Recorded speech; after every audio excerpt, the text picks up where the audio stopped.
Hello, everyone, and here we are for potentially the final match here today.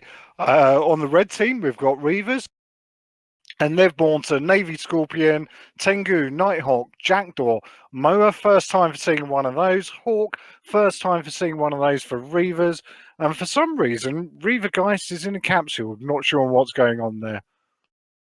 Oh, that is interesting. For 0 points. Wow, okay. Space Violence is sporting a 6-man team with a Scorpion, logistics support by an Oneros. Then they've got a pair of faction battle cruisers with a Navy Harbinger and a Navy Bruidix, and then rounding it out with Nashimu and a Kruger. So yeah, I think that the capsule there is obviously coming in at 0 points, and that will actually take the Reavers team up to their full 7. So they haven't broken any rules, and the match is now underway.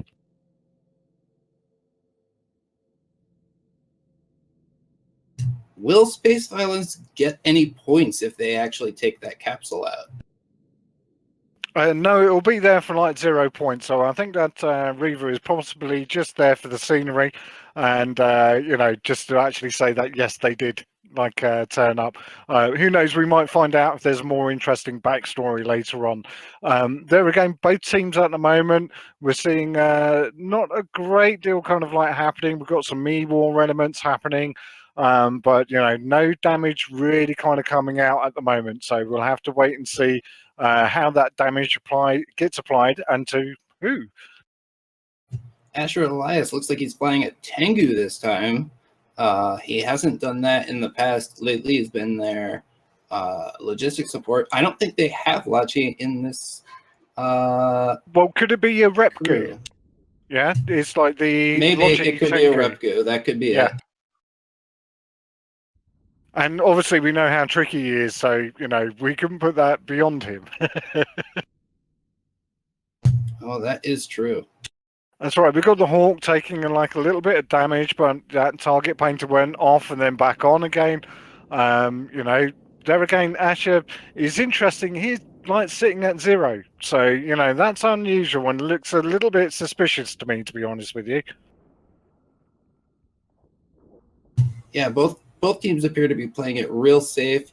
They're trying to maximize the amount of range that between the two fleets. But yeah, that Hawk's getting a little damage, easily repped. No real, we're just kind of testing each other out. Just seems like it's first touch.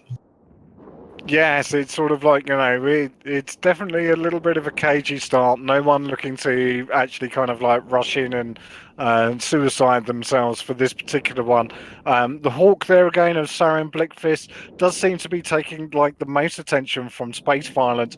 So they're definitely seeing that as the weak link in the Reavers team at this time. Yeah, and they're making a point to definitely put some target painting on him, but he is catching reps from the MOA. Exactly. So that's going to be relatively kind of interesting how that pans out. But we're finally seeing some DPS applied now to the Navy Brutix. So it looks like they're going for a headshot of the team captain for Space Violence. We'll have to see how that holds out. Well, if I know my Navy Brutixes, I imagine this one is pretty much hull tanked. So he's got quite a bit of buffer left before he's in any significant trouble. That's it. It's not being stretched too much at the moment, and the Ineros or Space Violence flown by Jerry is more than capable of actually keeping up with any damage applied at this time. There again, it's a very tentative match. It's definitely an interesting one at the moment. The convenient thing about the Reavers, though, is that if Asher does get headshot, you know that there is at least one or two other semi-competent, qualified FCs that could run the team while and recover from such a loss like that. So I'm looking at some large names. Thomas Lear could probably take over. Locke could take over. Norik. All of these people have FC'd before, so it looks like they're just kind of like a pair of boxers just circling each other, taking tentative hits, testing out their guard, seeing how they react. Well, the crew of Space Violence, flown by Douglas, is definitely taking like a little bit of attention. The target painter was on them; it's off now, so it looks like Reavers are probably going to be looking to like switch out again. It's also Yeah. very interesting to actually see the effects that are going on between that very tight ball that Reavers actually have there of their main competition. So you've got the Navy Scorpion and the Tengu very close to each other, and also the Nighthawk there as well. And on the other side, it looks like Jerry Fredrickson in the Oneros was really playing it smart by pre-locking the career. So the second he started taking damage, they applied reps and kept him in the fight. Which is there again, it's like, exceptional logic piloting, particularly when you're looking at armor compositions, because the reps don't actually land until the end of a cycle. With the shield reps, they land at the start of the cycle. So when you turn on that module, the health is restored straight away, but completely the opposite with the armor ones. So you need to be able to see into the future whenever you fly armor logic. And that's why it was a particularly smart move to have that career pre-locked. Hopefully the Navy Brutix will get some reps as well, so he doesn't have to dip into the buffer of his hull tank. But the Reavers have not taken much of a scratch at all. No, it's like Their a very defense bars tight. all the way up.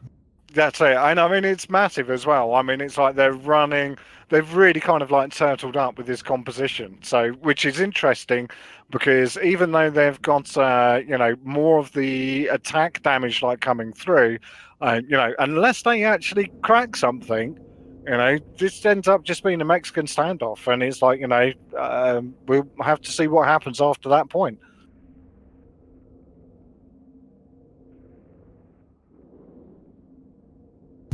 Yep, even that crew is starting to regenerate its shield.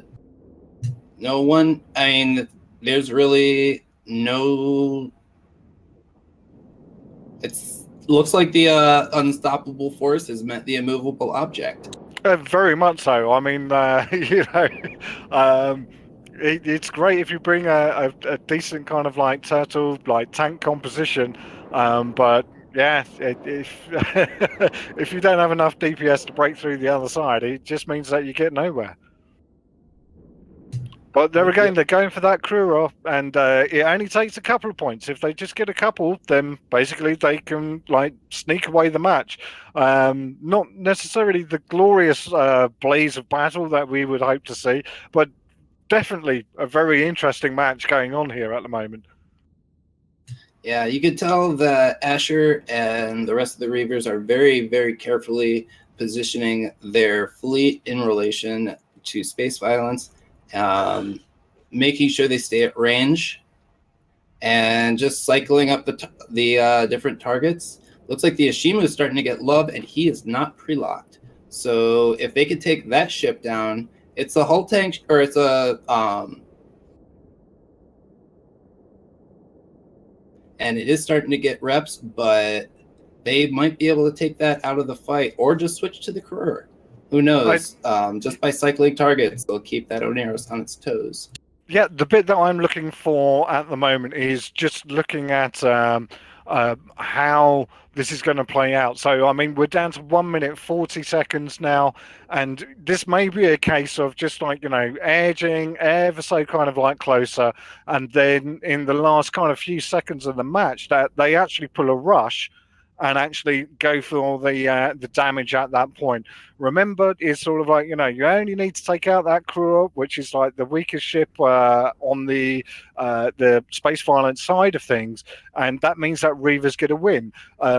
Opposite to that is like that Hawk is obviously going to be a lot more tankier, and equally is like, the Reavers team is still really balled up as well.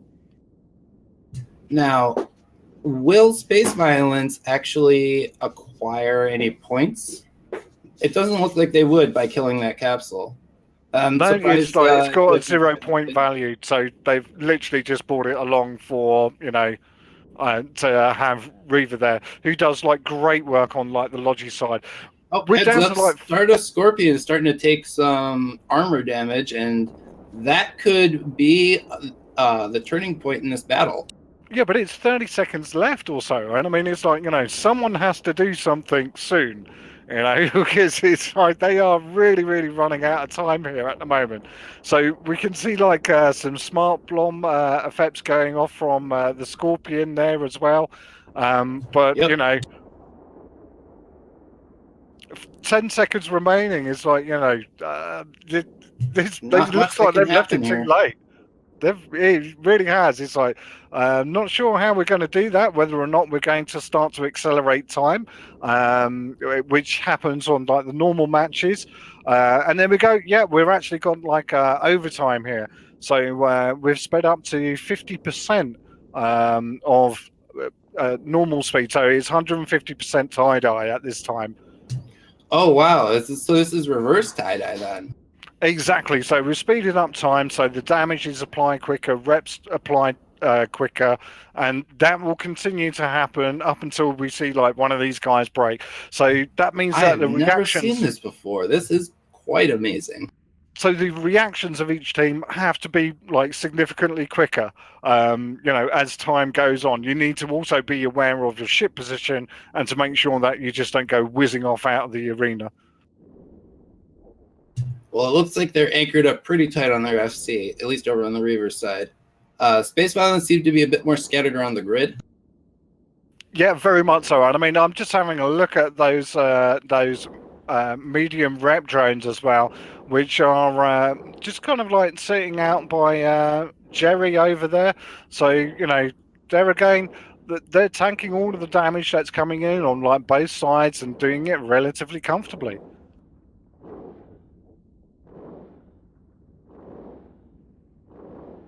Tie-dye is now at 225%, so and that continues to increase as we go through the match. We're already a minute and a half into time, so as that keeps going, it's going to become progressively harder and harder for both teams. But there again, I have to say that Reavers is holding very, very well at the moment, and Extremely well. None of them have even barely taken any shield damage except for maybe Locke and the Jackdaw. exactly, and it's like Reavers are like holding incredibly well, but yet that lock in the jackdaw is definitely taking like damage there. Target painter on it. It's now getting reps. We'll have to see whether or not that's enough. It Now they're might be getting a trying. lot closer on Stardust Mina. It looks like they're trying to snap her tank, his tank, the tank of the Scorpion. It's catching reps, but I don't think it's going to be enough. We're dipping past the... Oh, here we go. Now it's catching full rep. Yeah, and I mean it's like look at 350% tie-dye is we're starting to see the damage bounce around a little bit more with only kind of like 6 and 7 people on the teams respectively. That you can lock up virtually everything as well. The Ineros now, Jerry Oh, definitely wow. kind of There it bang, that's it, goes. gone. So it's like the Ineros is down, and yeah, And we're it's at sort of like 350% time dilation at this point. Everybody's screaming around the grid. This is getting pretty insane. Stardust Mina looks like it's going to be the next person to go. yeah, very much so. I mean, Throwing it's off like smart bombs, trying to get those drones out of the way. I said, Not but going to be it's enough, and she is down. That's it. So it's like we're now just expecting Reavers to just look at that damage like Yep. Oh incoming. my gosh. It's like it's Transcendental layer is insane. about to fall too. That's right. And Let's get it's a look just at that whole becoming. tank. It's like dizzying at the moment watching some of these ships up close. They're absolutely. They just need to be so careful that they don't just fly out of the arena as well at this time. They're being very kind of like reserved there on the Reavers side, but that crew is going down now. It's the only thing that's keeping space violence in at the moment. I think is just like piloting skill. I almost wonder if that was the plan all along, just to wait until time dilation got so high that space violence just could not keep the reflexes up in order to repel a concerted 7-man Reaver assault when they're all full up on health and everything. That's it. We're seeing Yep. 750% tie-dye now. It's sort of Wow. the complete Wow. opposite of what we had in MTACO. And last but not least is that Ashimu. That's right. We're going to see whether or not they Oh, can pull back any points at all for space violence. But tremendous showing from those chaps. I mean, it's like they took it all the way. I oh think yes, Reavers made a definitely. very interesting call with basically running a very tight composition there where they just turtled up and then just hedged in towards the enemy and just dealt with all of that damage. So there we have it. There It's we sort of go. like the Imperium tournament winners are going to, well, they are like the Reavers with an absolute clean sweep there of space violence, who I believe gets second place. But back